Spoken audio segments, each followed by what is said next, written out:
Hey guys, I have to bend over weird because my phone is sitting on a chair to record your notes for this week. So this week what we're going to focus on is states of matter and then how those states change. We don't spend a whole lot of time on the actual states of matter because it's something that you learned in 4th and 5th grade. What we're mainly going to focus on is the particle arrangement and how that matter is arranged. And then we're going to focus on temperature and energy and pressure as those states change from one way to the other. So there are notes in Edgenuity for the Edgenuity videos, and those are fantastic. However, I also wanted you guys to have the notes that we're taking in class. So unfortunately, you're not here in class with me. So Edgenuity is great as a backup since you don't get to have a teacher face-to-face. But I still wanted you to do and at least see, if you don't want to copy them down, you at least can see and watch and listen to the notes that we're going to do together in class. Okay, so again, I'm hoping I'm going to be loud enough that you can hear me. And just hopefully the announcements won't go off or anything like that. All right, guys, and as always, feel free to pause the video if you need to. This sheet right here will be in Google Classroom. So you should, actually I think what I'll probably do is I'll probably link it to Clever instead of putting it in Google Classroom. It'll just be easier for you to find that way. So you can print this out and then follow along with me. Okay, so we're gonna start up here at the top. All right, so we talked about last week how anything that has matter, or excuse me, anything that is matter has mass and it takes up space. Okay, so those are the two requirements for something to be considered matter. It has mass and it takes up space. There are three fundamental states of matter, and they are solid, liquid, and a gas. Now, these states can change. They can fluctuate back and forth all different ways, and the changes in these states are the result of energy being added or removed, temperature being added or removed, and pressure being added or removed.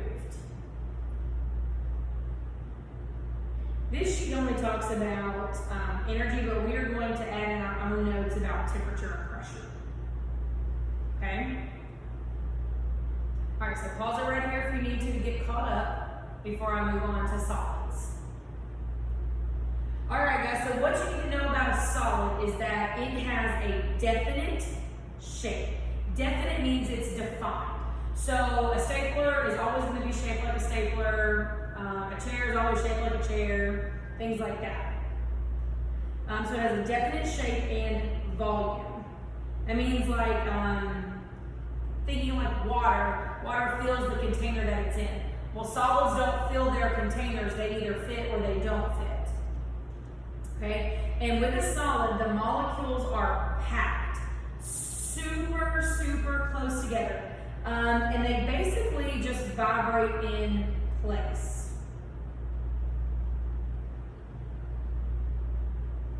Alright, so I'm going to walk back over here so I can show you this. So what I always show my students, first off, is that molecules and particles are always in motion, okay? They don't stop. Just like humans, they're constantly moving. So solids are really close together and they just constantly vibrate in place like this. Okay, just all the time. They're never still, they're just always vibrating.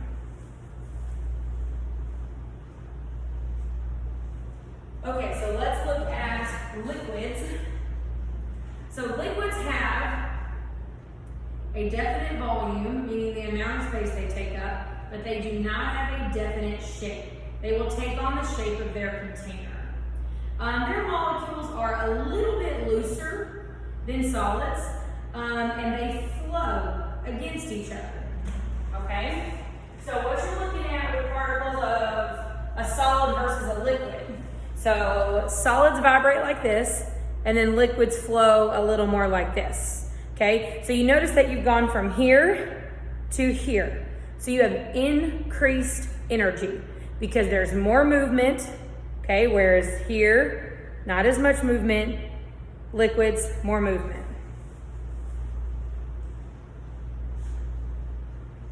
All right, so let's look at solids. So solids do not have a definite volume, and they do not have a definite shape. Their molecules are very far apart, and they can move freely, okay? They have the most energy. So if you're talking about energy, solids have the least, then liquids are second, and then gases are just kind of everywhere. Okay, they're constantly bumping into each other all the time. They have a lot more freedom to move around. All right, so now let's talk about what happens when you change from one state to the next. All right, so right here in this box, we're going to draw the particles of a solid. So solid particles are closely packed together in a regular pattern. So whatever that pattern is, that pattern's going to repeat.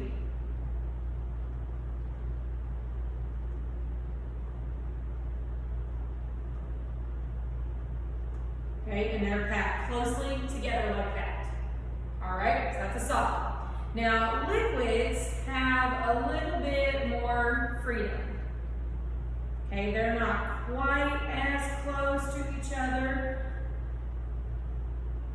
as solids are, and they're not in any sort of repeating pattern. Okay, so that's your liquids. And then your gases, total opposite end of the spectrum from solids, they are very far spread out. Okay, so you've got solids, liquids, and gases. I'm going to zoom this out, so if you need to pause the video right here to make sure that you have this diagram done, go ahead and pause it. All right, so we're going to put words down here just to make sure you know what we're talking about. So here we have solids, here we have liquids, over here is a gas. Oh, that arrow's in my way. Over here is a gas, okay? All right, I'm going to change colors just so it's easier for y'all to see what I'm writing in. You don't have to. You can write on this with your pencil. That's totally up to you. All right, so when you are changing from a solid to a liquid, okay, so think of a piece of ice turning into water. What do we call that? Melting. All right, and just the opposite, if you have water turning into ice, what do we call that? Freezing.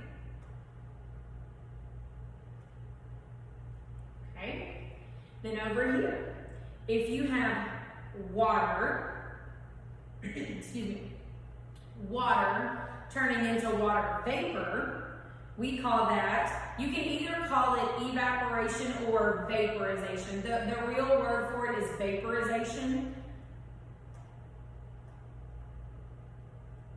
I shouldn't say real word, they're all real words. I mean scientific words, excuse me. Okay, so then you've got, think about when you get out of the shower and you always have that foggy water beaded up on your mirror. Okay, that is from condensation. That has become the water molecules in the air are cooling down a bit and turning into condensation.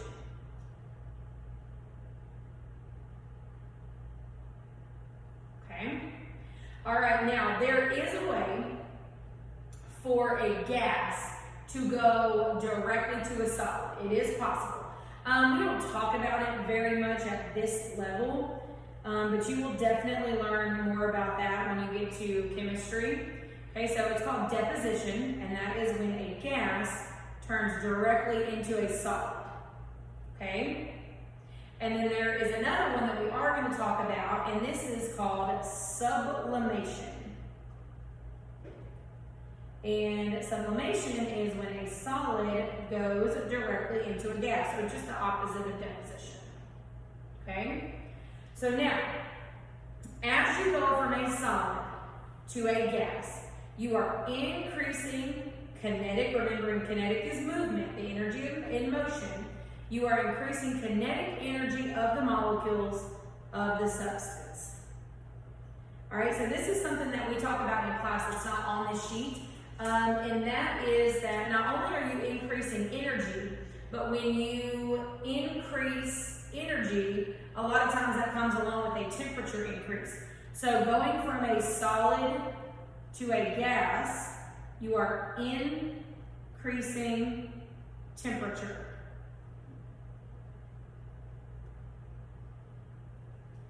All right, so as you move from the left to the right, you are increasing temperature. All right, and if you look at these, you guys know what pressure means. So if you're looking at these three, which one is under the least amount of pressure? It would be your gases, because there's a lot more space in them, whereas your solids are under the most amount of pressure. So while temperature is increasing, excuse me, your pressure is actually decreasing as you go across. So they are the inverse of each other.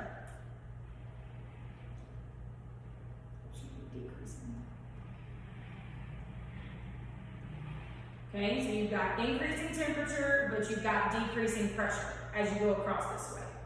Okay, I'll leave this right here for you to pause it before we move on to the next one.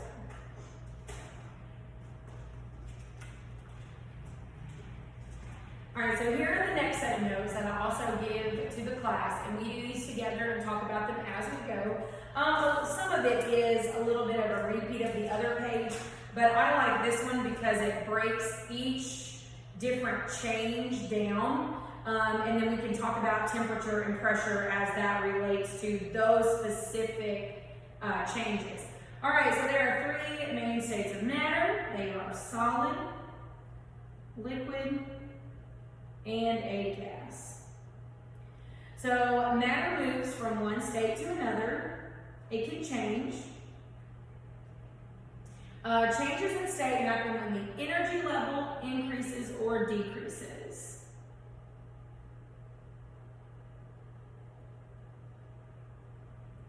And this can happen when the temperature goes up or down, or when the amount of pressure on an object changes. Changes in states of matter are physical changes. Okay, it's not actually changing the substance. So think like water, an ice cube, or water vapor. It is all still H2O. It's all still, two hydrogens with one oxygen. No matter what you do to it, you're just changing its state. So the changes in states of matter include melting, freezing, vaporization, condensation, and sublimation. We don't really talk much about deposition at this level, okay?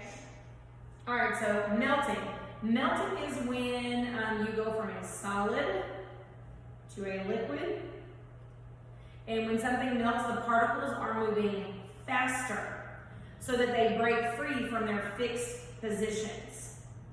Okay, so an example of this would be butter turning from a solid to a liquid in a hot pan. I hate to write the word butter melting, but that's honestly what it is. So butter melting in a hot pan.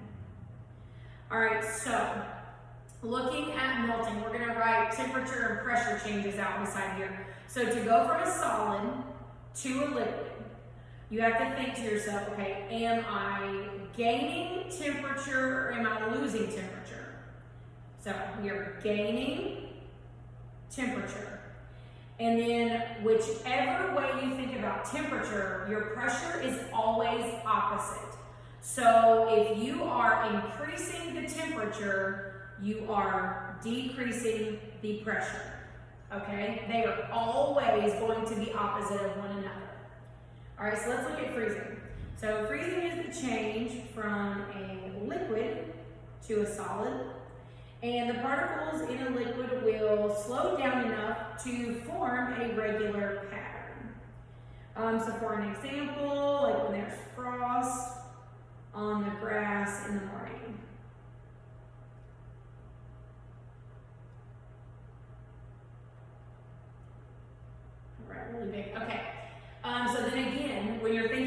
pressure and temperature changes, the easiest thing for students to do is to start with the temperature. Okay, so think about it. If something is freezing, if it's going from a liquid to a solid, is the temperature increasing or decreasing? It's decreasing. So if the temperature is decreasing, what does that mean for the pressure? That it's increasing, because they are opposite of one another. Always opposites. All right, so let's look at vaporization. So vaporization is the change from a liquid to a gas. And this happens when the particles gain enough energy to form a gas. There are two types of vaporization: evaporation and boiling. So for an example, if you have a fish, you'll notice that the water in your fish bowl will disappear over time.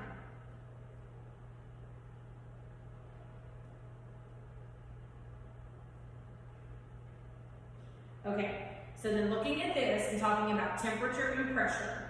Okay, so are we increasing temperature, right? So if we are increasing temperature, then we are decreasing pressure, because they are opposite of each other. I know I keep saying that, but I'm going to keep saying that. Because for you to understand this temperature and pressure, how they are inversely related, that will be on your test. Okay, so condensation is a change from a gas to a liquid, and it happens when the gas particles lose enough energy to form to a liquid. For an example, breathing on your mirror.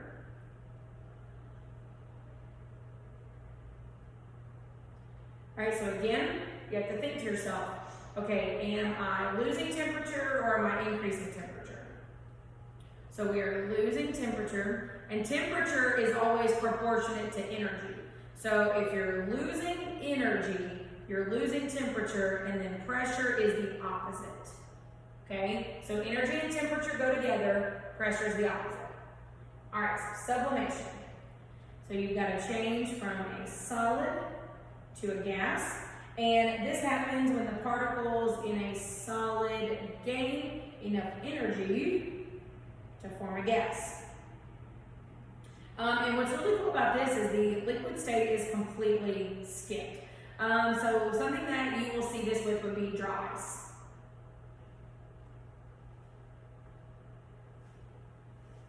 And you can actually buy dry ice at Kroger.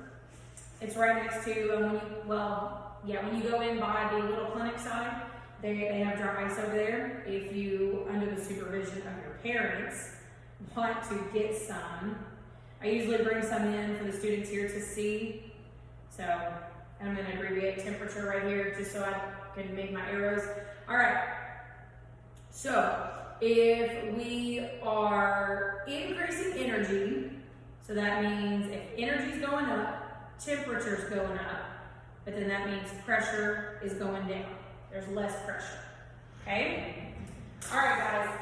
So the rest of this week, you're going to focus on changes in state. You've got a poster project on Thursday, and you can either create your poster in Google Slides, or you can do it on a sheet of paper, take a picture, but take a good picture, okay? So hold your phone over it. And then there's a link to how you can put that in Google Classroom, okay? And then submit that to me. You do have a study guide on Friday. That is because you have a test on Tuesday of next week, okay? The test will be in Mastery Connect, and it's only 20 questions. It's not very long, but it covers elements, compounds, and mixtures. It covers a little bit of matter and states of the changes in state and states of matter, okay?